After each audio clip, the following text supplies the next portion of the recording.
Do you guys remember that scene in It's a Wonderful Life? You know, the one where Uncle Billy loses the bank deposit and the mean old Mr. Potter uses it to stir fear in the town, whispering doubts, making people think their money wasn't safe. The panic spread, and suddenly folks were lining up to pull every last penny from the building and loan. That wasn't just Hollywood drama. That scene was rooted in what really happened across America during the Great Depression. Bank runs, the stock market crash of 1929, and a chain reaction of financial collapses. Back then, if your bank failed, your money was just gone. There was no safety net. In those days, a few bad decisions or just the fear of bad decisions could wipe out an entire town's savings. That's why in 1933, the US created the FDIC, the Federal Deposit Insurance Corporation.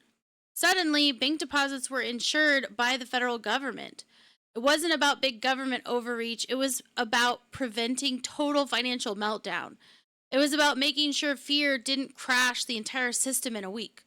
Again.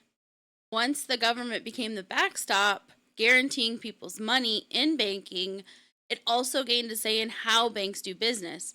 Because if the taxpayers are on the hook when things go bad, government wants rules in place to stop risky or unfair practices before they cause chaos.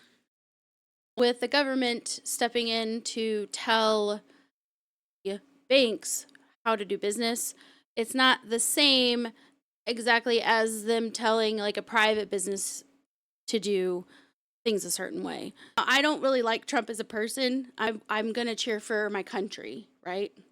So I don't wish ill on him. I don't wish that anything fails that he does. I want everything that whoever is the president, as long as they're doing it in the best interests of the country, then I'm going to cheer for them, okay? Next, I wanted to go ahead and talk about some of the things that have been flying all over the internet that aren't really true. I know it's pretty muddy right now. One headline that I saw said, Trump just broke Visa and Mastercard. That one in particular, the executive order targets banks and regulators, not payment networks. So Visa and Mastercard are private companies not directly regulated by it. Guaranteed, now you can use any game, any merchant, no censorship. That one, the executive order doesn't mandate change to how platforms or processors censor content. It focuses on banking access and doesn't override their private policies. Mastercard censored Steam. Now it's history. Visa and Mastercard's censorship claims relate to merchant agreements, not this executive order. No mechanism in the order eliminates their contract-based leeway. Banks can't close your account anymore. You're bulletproof. The order restricts politically motivated closures and removes vague reputation risk as justification, but banks still have the right to arbitrate accounts for objective risk-based reasons. Fair banking executive order means free money for gamers. That sounds like a lot of fun, but also very untrue. It ensures access to banking services. It does not create any financial handouts or benefits for individuals. So the executive order guaranteeing fair banking for all Americans, it directs federal banking regulators to remove that reputational risk wording from their guidance and stop politically or religiously motivated denials. So the way that it was written before, it could have been interpreted in any way by any particular person, as long as they were the one that was the decider of whether or not to close an account, to reject business with someone. And the government was basically now saying very clearly, you cannot turn people down for political or religious reasons. It has to be actual risk, not reputational risk, because people were using that to have their own personal agendas realized instead of using it for actual business purposes. And so they just completely removed it because clearly they can't handle it, I guess. I can just see some, snooty, person. It doesn't matter if they're a man or a woman. Like, you know what I'm saying. You know what I'm talking about. They're just sitting there like the little person syndrome. Like, they're not very important in the world, so they have to take the tiny bit of power that they have and just let it go straight to their noggin. So, because they can say no to someone because it's in the rules that technically they can say no, they want to take that power and say, huh, no, because I can. I thought about it and I thought, why would this be an executive order right now? There had to have been something to make it a priority. Things don't just happen on accident. Usually, when there's legislation or especially executive orders, things like that, where they're trying to push it through to make it happen faster, it's usually for a reason. So I kind of looked into it a little bit. First of all, Trump said that JP Morgan and Chase, Bank of America, they both refused his deposits and accounts, citing reputational concerns, banks denying political bias. Basically, banks say they didn't do that. It wasn't political. It was all, we didn't want to do business with him because of business reasons, not because of, you know, the political bias. And it's kind of hard to separate the two when you're someone like Trump, because not only does he say things that upset lots of people a lot of the time, but he's also directly in politics. So because there's a very polarizing situation, especially in the United States, between our political parties, it's kind of tough to say either way. Like, there's not really a way to prove it, but he's saying that they did, so that could be one reason. I'm sure it probably had a contributing factor. Reputational risks, it's so loosely worded because you could use it in a understandable way and say reputational risk. Well, that particular person, say they were found guilty of racketeering, right? And the bank deals in money, and let's say they were the number one most famous person that used their bank, maybe even they were their spokesperson or something, right? And then you find out they were financially breaking the law. There's a reputational risk that actually matters for business, because you don't want people to lose confidence in your ability to handle their funds, because you're directly supporting and having somebody work with you who has been breaking the financial world of laws. That's a way that it could be used in an understandable way.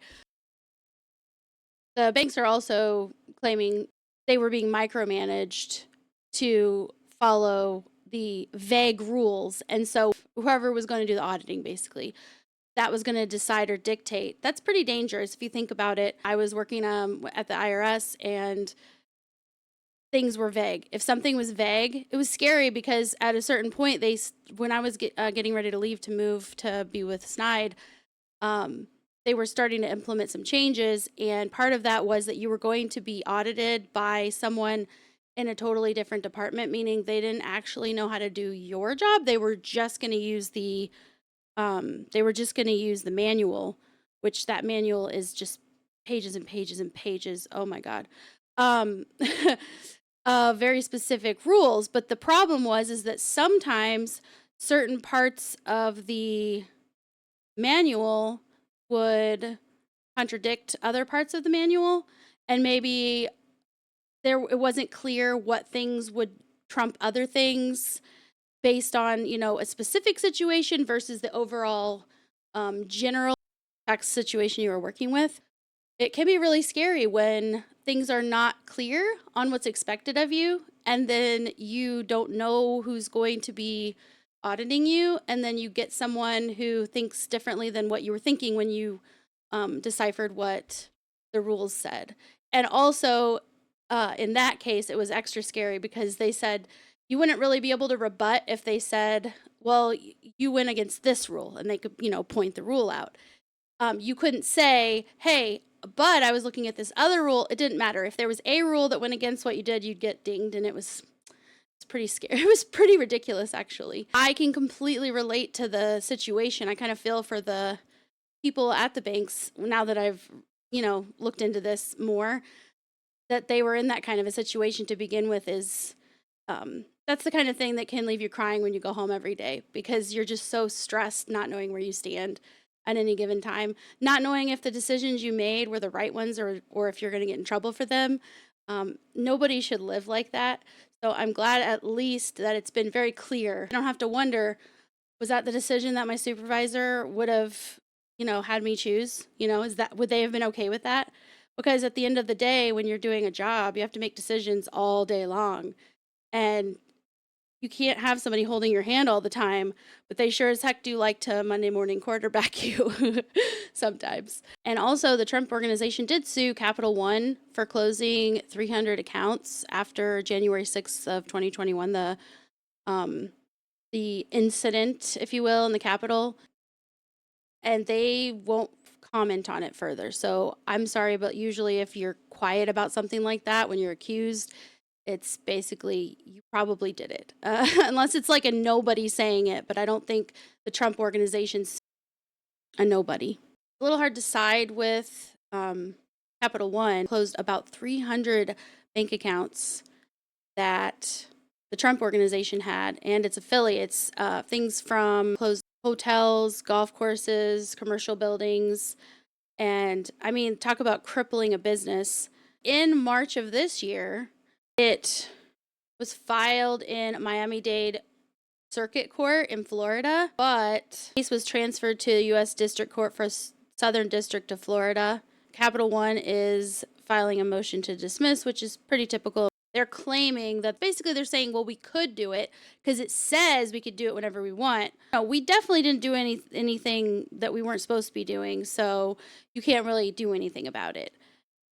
By October of 2021, all of those affected accounts had already been moved or closed voluntarily. I'm sure they didn't want to do business with Capital One anymore after that. Come on. Like, would you? Would I? No. There's certain services that you use because of consistency, and one of those is banking. So of course, they stopped using them. That's not part of your defense. The fact that that's anyway, I'm sorry, that's a little irritating. You can't claim it wasn't politically motivated. It's pretty clear it was. It only takes a few to sully a pool. You've got people that are just trying to do their job. It's just like cops, right? You got people that do the job and they do it every day and they try their best. But then you've got the bad eggs and they make them all seem like they're rotten, right? Even though they're not. So just because some bank employees, at Capital One did this doesn't mean all of them have done that. But in this particular case, clearly there's something going on. There's no ruling yet. It's just basically there's a pause on the exchange of information between the sides because Capital One was like, motion to dismiss. And then they're like, oh, and also, please, we need to pause the exchange of information. No more discovery right now. No discovery. And it's like, why are you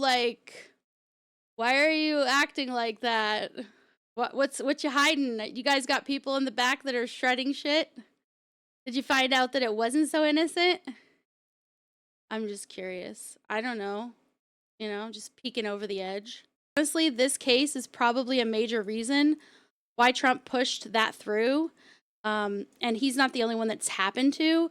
And so I'm sure with the pausing on the trial on the case, that's probably got something to do with it.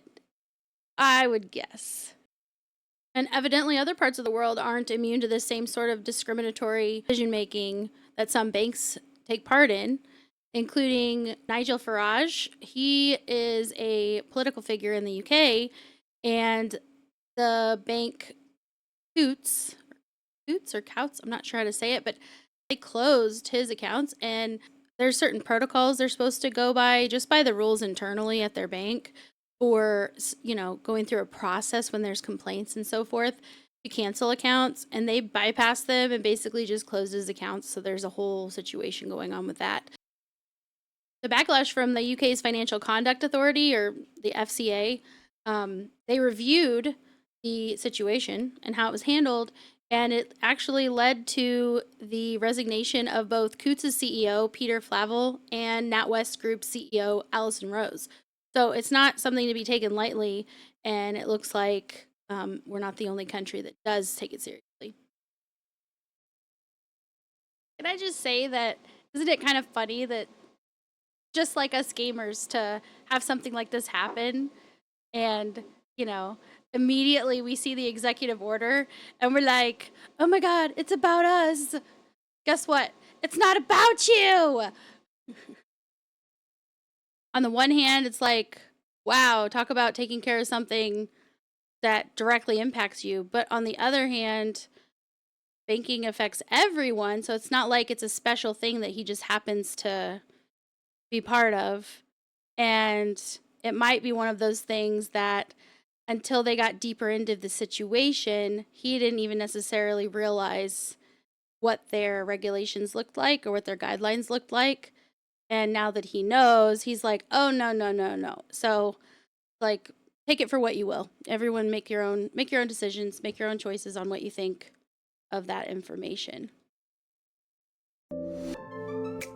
This has been a Lily Dog Studio production. If you like what you saw, don't forget to do all those notification-y things so you don't miss out on any future content.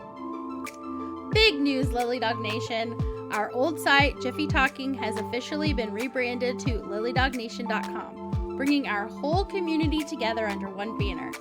Now you'll find everything in one place: gaming news, delicious food articles and recipes, and stories of all kinds, from educational to fictional, and those are all up and coming. All designed to keep you interested and entertained. Plus, we've got our level store where you can support us just by shopping for things you were already going to buy. From gift cards for Amazon to platforms like Steam, Xbox, PlayStation, and mobile, and even in-game content for titles like EVE Online, Genshin Impact, and Marvel Rivals, just to name a few. Want the full experience? Every stream VOD is on YouTube at Lillian Snide, and if you want to hang out live, laugh with us, and be part of the action, come join us on Twitch. All the links are in the description, so grab your snacks, get comfy, and come be part of the Lily Dog Nation family.